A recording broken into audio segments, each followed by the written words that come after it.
Over the course of the last 15 or so years, the European theme park industry has gone from an afterthought compared to that of the US all the way to equaling it, depending on who you ask. Because of Europe's prominence in the global amusement market, it's no surprise they have a bunch of amazing theme parks. A little less than a year ago, I made a video ranking all of those theme parks, and in that video, Europa Park took the #1 spot. This summer, I was able to make it back to Europa Park to see if it was just as incredible as I'd remembered, or if the quality of the park had declined since I last visited. Well, as you can probably tell from the title of this video, I was once again wowed by the park and all it had to offer, maybe even more so than when I first went. During my 3 total days I've had at Europa Park, I've been able to ride almost every notable ride and explore the unparalleled beauty of the park as a whole. So I feel like I can say now with certainty that Europa Park is the best theme park in Europe. Here's why.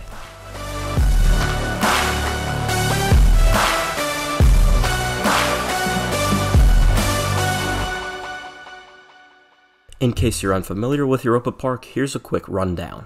It's one of Europe's largest theme parks both in terms of land and popularity, located in Rust, Germany, in the southwest part of the country about 30 minutes away from the French border. As a park, Europa is enormous and grand, with so many things to do. The park is divided up into 20 themed areas. 17 of these represent different European countries, hence the park's name, and 3 are fantasy areas. However, I feel like 20 is a bit misleading since some of the lands are minuscule.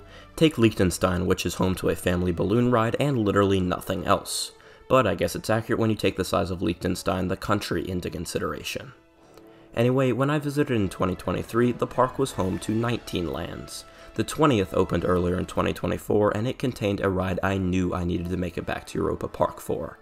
A ride that it seemed like everyone was talking about, calling it one of the best in the world. That ride is Voltron, Nevera, powered by Rimac. And this was a huge addition to the park.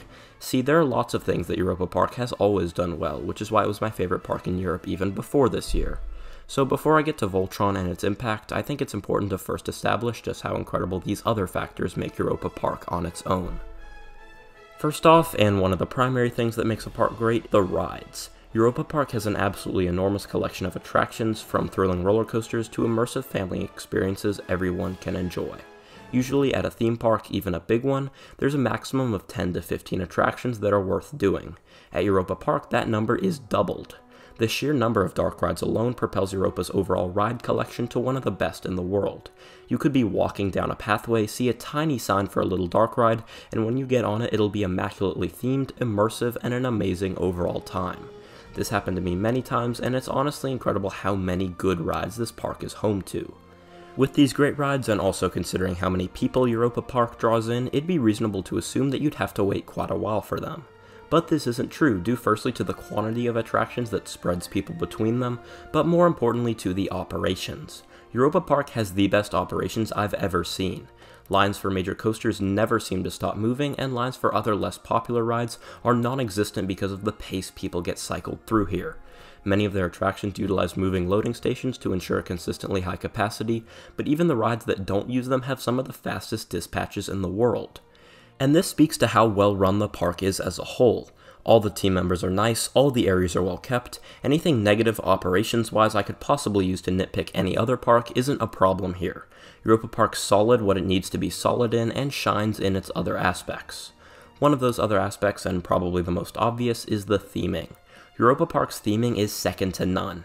Every single land, every single nook and cranny in this park, which has a lot of them, is themed to near perfection. I don't think there's a single second I've spent walking around Europa Park where I wasn't captivated by the beauty around me. The park manages to give every land its own distinct feeling by taking elements used in countries around Europe and incorporating them into the park seamlessly. As an example, I visited Europa Park before I went to Switzerland. When I was in Switzerland, it honestly felt like I was in the Switzerland section of Europa Park. I had to snap myself out of it and realize that I was actually in the country of Switzerland. That's how immersive this park is. This is especially impressive when you consider the scale of Europa Park and the way its ambition doesn't get in the way of its ambiance. To clarify, from my experiences at European theme parks, I found that most parks' atmosphere fit into one of 2 different categories: comely and charming, or grand and imposing. Europa Park blends those two opposites seamlessly, taking the best of both and creating an awe-inspiring, out-of-this-world atmosphere that somehow still feels like home. In spite of its enormous size and scale and the inherent grandiosity that comes with it, Europa manages to sustain the charming, welcoming atmosphere found at smaller parks, and does so at a miraculously high level. Theme park atmosphere is an interesting concept in and of itself because it's something that can't really be conveyed with words, but if you visit Europa Park, I hope you're as engrossed in its breathtaking ambiance as I was. These praises I've sung for the park were true in 2023 and reinforced during my recent visit in 2024. But in 2023, I had one major issue with Europa, an issue that most people seem to have as well. See, as a coaster enthusiast, one of the most important things to me when visiting any park is how good their coaster collection is. And when you consider the quality the other aspects of Europa Park have, the coaster collection didn't really live up to that standard. Don't get me wrong though, their collection in 2023 was really good, headlined by Woden, Silver Star, and Bluefire, and containing lots of solid supporting coasters. But comparing the coaster lineup to that of other European parks, I'd rank Europa's around 5th. Not bad, but still a drop-off when it's first in so many other aspects. Which brings us all the way back to Voltron. The Mack family, both the operators of Europa Park and Voltron's manufacturer Mack Rides, undoubtedly built Voltron for the purpose of being the park's headlining coaster as well as showcasing the innovation of Mack Rides as a whole. This ride is very technically impressive, with all sorts of moving parts that I won't spoil, but Mack really went all out to make Voltron the absolute best it could be. So how good is Voltron? Is it the unbelievable standout coaster everyone, including me, hoped for, or is it just another really good ride in a lineup lacking anything world-class? The answer to that question, at least in my opinion, is no to both of them. Voltron is absolutely the new best ride at Europa Park and a worthy headliner, but it's not at the same level as Europe's best coasters. As for where it does rank among my favorites in Europe, I'll have an updated European Top 25 posted soon. Subscribe to make sure you don't miss it. Overall, Voltron's not quite as good as I was hoping for, but it's an elite coaster nonetheless. Its layout is very unique, a blend of plentiful airtime and numerous inversions incorporated into a very long ride time. Some of the airtime is incredibly strong, like the Camelback and subsequent Outer Bank to begin the second half, and there's plenty of hang time on inversions like the inverted launch and stall. With this being Europa Park, Voltron is impeccably themed too. I especially like the last room before boarding and the pre-launch sequence. Once again, no spoilers. As for negatives though, there are a few. First, regarding smoothness. I've seen a lot of differing opinions on how smooth Voltron is, with some saying it varies by train and others saying that it's consistently smooth. Personally, I didn't find a difference between trains, of course maybe I didn't ride enough times in different places, but instead with the seats. Much like other coasters, most notably Hyperion, I found Voltron considerably smoother on inside seats. On the outside seats, there's a very noticeable rattle that detracts a bit from the ride, but on the inside it's hardly there and doesn't affect the ride at all. I heard something about Mack using some kind of different seat attaching thing that was supposed to make all seats even, but speaking from personal experience, that was not the case. Additionally, a few of the inversions on Voltron don't really do much in terms of forces. I'm mainly talking about the dive loop and 3 corkscrews here. Of course, it's always fun going upside down, but from a forces perspective, these are examples of dead spots. I could nitpick a few more things, but I'll lay off the criticism for now and instead choose to recognize Voltron for what it does do well. It's got some amazing moments packed into a creative and interesting layout with incredible theming surrounding it. So even if it's not among the best of the best in the world, Voltron has still done its job as a true standout coaster, filling in the missing puzzle piece Europa Park needed for so long. But there's many other pieces to that puzzle, rides that make Europa Park what it is. And while Voltron headlines Europa Park's coaster collections, it's by no means the only great ride at the park. A close second is Woden Timber Coaster. This is one of the largest GCIs in the world, and it embodies what GCI stands for perfectly by delivering a relentless ride packed with airtime, laterals, and quick transitions. Before Voltron opened, this was my favorite coaster in the park, along with many other people's, and it's a great fit for Europa. One of the more underrated rides in Europe is Europa Park's largest coaster, Silver Star. This has been criticized for being one of the worst B&M hypers, but I strongly disagree. Especially in the back few rows, Silver Star has really good floater airtime in its first half, and even some fantastic ejector moments later in the ride like the drop off the mid-course and this hill right here. It's smooth too, except for a shuffle in the valley after the first drop, but that's not really anything worth complaining about. In my opinion, Silver Star overall is a fantastic coaster that gets way too much hate. Bluefire was the ride that really began Mack Rides' ascent to becoming an elite manufacturer, and it's a very solid coaster in and of itself. It doesn't pack in all that much when it comes to forces like some of the later mock launch coasters, but there's nothing bad this ride does. Outside of the last roll, which is fantastic, every element is simply pretty good, and as a result, Blue Fire delivers a fun, solid experience that's a few steps away from being great. Those are the only 4 extreme roller coasters at Europa Park, and while you may think that that's not enough, I hardly care because the rides that aren't extreme still deliver a really fun experience. Arthur is a great example of that. It's a mock family powered coaster that goes 19 miles per hour. And it's one of my favorite rides of the park because of the charming theme and intricate surroundings. Some sections even have a sneaky bit of power to them. I'm also a huge fan of Eurosat Can-Can Coaster. This indoor mock family coaster is located in this dome that definitely isn't at any other theme parks, and delivers a fun, smooth ride with some very decent forces and some very French theming. A coaster that I didn't enjoy though, much to my chagrin, is Euromir. The queue and theming are pretty weird, and who can forget that soundtrack? But the ride itself is just not good. The lift hill is unique but drags for too long, the observation section at the top is cool, I guess, but the actual coaster portion of the ride is uncomfortable and rough. I only rode this once, and I hope Europa gives it some sort of major overhaul and changes it a lot. But don't change the soundtrack. There's a lot of other coasters I could analyze, but this video is getting pretty long as it is, so here's a quick overview of them. Poseidon is a well-themed but very rattly water coaster, Atlantica Super Splash is a less well-themed but non-rattly water coaster, Matterhorn Blitz is a fun coaster that broke down while I was on it, Schwarzer Bobahn is a bobsled that I didn't ride, Pegasus is a really fun family coaster with some solid airtime, Alpine Express Enzian is a powered coaster that burned down, and Baja Express is a kiddie coaster. Even with the addition of Voltron, Europa Park's coaster lineup is not the best in Europe, but luckily roller coasters aren't the only great rides here. In the same fashion as some other parks like Efteling, Europa shines with its dark rides. The headlining dark ride and possibly the most immaculately themed thing I've ever been on is Pirates in Batavia. I don't really know what I can say to describe this. It's so immersive, it's gorgeous, and a visit to Europa Park is not complete without it. The level of detail on Pirates somehow manages to be another step up from the rest of the park. I fell in love with it during my first ride, and throughout my other rides the magic never faded away.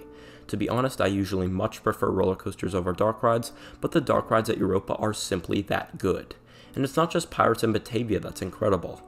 Geisterschloss was closed during my latest visit, but I remember it being another immersive and well-themed attraction with some pretty scary scenes. It was actually just rethemed and renamed to Castello dei Medici as of last week, and while I didn't think the ride needed any sort of retheme, I'm sure Europa Park found a way to make it even better or at least more interesting. As for other dark rides, Voletarium is probably my favorite flying theater. Snorritorn is a really fun one that ties into Europa's water park Rolantica and features some cute characters as well as an interesting simulator section. Abentur Atlantis is a solid shooting dark ride. Madame Freudenreich Curiosities is a super charming ride themed to a grandma with dinosaurs as pets. Schlittenfahrt Schlieflockchen is snowy, Russian themed and cute. Piccolo Mundo is a nice Italian-themed dark ride featuring everything Italy's known for, gelato, Leonardo da Vinci, and a whole hell of a lot of pizza. Outside of dark rides and roller coasters, the park also has several other attractions that I really enjoyed. Arena Football is a bumper cars ride that also serves as a football match, in which riders try to score a goal by using the cars to kick this massive ball into a goal. I had heard it was really hard to score, and the whole time I was in the building, nobody scored, except for when I checked in the game. I scored once and had an assist, so I think that's probably worth you liking the video and subscribing. Anyway, I definitely recommend Arena Football, and it's honestly one of my favorite rides in the park due to its fun and competitive nature. Europa also has 2 large-scale water rides, Fjord Rafting and Tyrol Log Flume. Fjord Rafting is a pretty typical, fun river rapids ride with some nice waves and a well-themed descent back to the station. Tyrol Log Flume is, in fact, a log flume that's pretty thrilling and has some nice interactions with the surrounding area as well as rockwork. When I visited in 2023, it went inside this really detailed cave that Alpine Express Enzian also passed through, but that's not the case anymore. This is because the log flume, Alpine Express, and the rest of the Austria section of the park got burned down on accident. Despite the fire, it's great that Europa Park was able to rebuild the area of the park and update it using the insurance money from the accident. Oddly enough, in 2018, an accidental fire broke out in the Scandinavian section of the park, destroying it and the dark ride Pirates in Batavia. Despite the fire, Europa Park rebuilt Scandinavia and Pirates in Batavia even better than before, using the insurance money from the accident. Anyway, a bit of a tangent, but both Fjord Rafting and Tyrol Logflume are 2 good water rides. Even though I spent 3 total days at Europa Park, I still wasn't able to get on every ride, which should speak to the sheer number of things to do there. The main attractions I missed were Schweizer Bobahn, the park's bobsled coaster, and from what I've heard, a pretty rough one, Euro Tower, which is an observation tower providing a view of the park, Columbus Jolle, the park's mock Himalaya, and I also missed some slow-moving boat rides. Truth be told, I probably could have done all those rides as well as going on Europa's best ones many more times if I was really trying to. But while I wanted to ride everything at the park, what I discovered about Europa Park when I was there is that rides are only part of the overall experience. More so than any park I've ever been to, Europa Park has that sort of distinct charm and atmosphere while walking around it that I mentioned earlier. There's tons of things to do outside of the major attractions, like watching shows as well as exploring all the hidden pathways and things to do in their fantasy areas. But what about things I don't like about Europa? There are a few, since this park is not perfect, but no park really is. Starting off with something small is the problem with the park's opening hours. During the summer season, Europa Park is open from 9 AM to at least 6 PM. I like the earlier start since you need more hours here than at a regular park, but what about until at least 6 PM? Well, what Europa does is that halfway through the day at around 1 or 2 PM, they'll announce what time they're closing for the night. When I visited, it was either 6:30 or 7. In theory, they'd use this system based on crowd levels. If it's busy, the park's open longer, and if it's more quiet, they close earlier. That makes sense, but the uneven closing time seemed random when I was there, not based on crowds, and that's what I've heard from others as well. I know this is a small thing, but as someone who likes to plan ahead, I'd much rather the park have set hours, or at least have their closing schedule line up with the crowd level. Another issue going back to the ride lineup is a noticeable lack of major flat rides. In fact, there's hardly any flat rides at all except for those aimed towards children, as well as their observation tower. But after taking some time to think about it, I don't really know if any flat rides would fit into what Europa Park's trying to do. First off, almost every flat ride has bad capacity. If Europa were to introduce a thrilling large-scale flat, the capacity likely wouldn't be high enough to cycle through the crowds it would surely attract.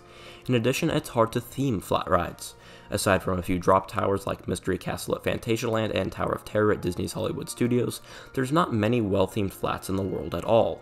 I'm sure if Europa wanted to, they could add a flat ride or two and come up with a way to give it a high capacity and theme it to the best of their abilities. And while I would like a Mystery Castle / Tower of Terror-esque drop tower or something else at the park, as of now there's nothing in that department. Speaking of Tower of Terror, one critique I've heard from a lot of people is that Europa Park is a knockoff of the Disney parks. There is some merit to this. When thinking about building a theme park, the Mock family visited the Disney parks as inspiration, and looking at Europa today, there definitely seems to be more than a little bit of influence from Disney. But, and I say this with absolute certainty, I don't care. Having seen firsthand what the Florida Disney parks are becoming, I'm almost glad Europa Park is similar in a sort of way. The downfall of Disney is a topic for another video, but I'll leave it at this. Both Disney World and Europa Park are massive destinations for families and thrill seekers, but while Disney has sacrificed its charm and guest experience, Europa Park has embraced it. Which brings me to this. The reason Europa Park is the best in Europe and my favorite I've ever been to is because it operates on the same large scale as some of the biggest parks in the world and uses the potential that comes with that scale. Like I mentioned earlier, it incorporates a homely, charming feel to go along with the grandiosity the resort brings. If you've never been to Europa before, you might be confused as to what I'm saying, but if you have visited, I'd like to think you're sitting there, nodding your head. Again, the atmosphere a park has is subjective when it comes to how certain people feel about it, but even objectively, Europa Park clears any other park in Europe by considerable margin, at least from my point of view. It takes from the best of what other parks have to offer, the quantity of Energylandia, the dark rides and detail of Efteling, the theming of Portaventura, and the quality of Phantasialand. A lot of people would point to Phantasialand as the best park in Europe, but I think Europa is far better. I know others may disagree, but the only thing Phantasialand does better than Europa Park in my eyes is artificial theming. Europa, on the other hand, has almost everything I could want in a theme park. I was mystified during my visits, having the chance to explore all of its lands and ride all of its unique attractions. Much like how I feel about Ride to Happiness, Europa Park makes me love theme parks as a whole even more. There's not much more I can say about this place that I haven't already said. It's gorgeous, incredibly detailed, and run to near perfection. Those factors create an intangible, a sort of magical, otherworldly feeling that comes with being at the park. I could easily go back there, not ride anything, and still have a great time. In my eyes, it's far and away the best theme park in Europe, and one of my favorite places in the world. and so I urge you, if you have a chance, go to Europa Park. It should be a bucket list destination for coaster enthusiasts, fans of theming, or just anyone in general. I struggle to think of anyone that wouldn't find something fun to do here. It's an unbelievable place with unbelievable qualities, and if you do decide to visit with an open mind, you will be amazed with what you find.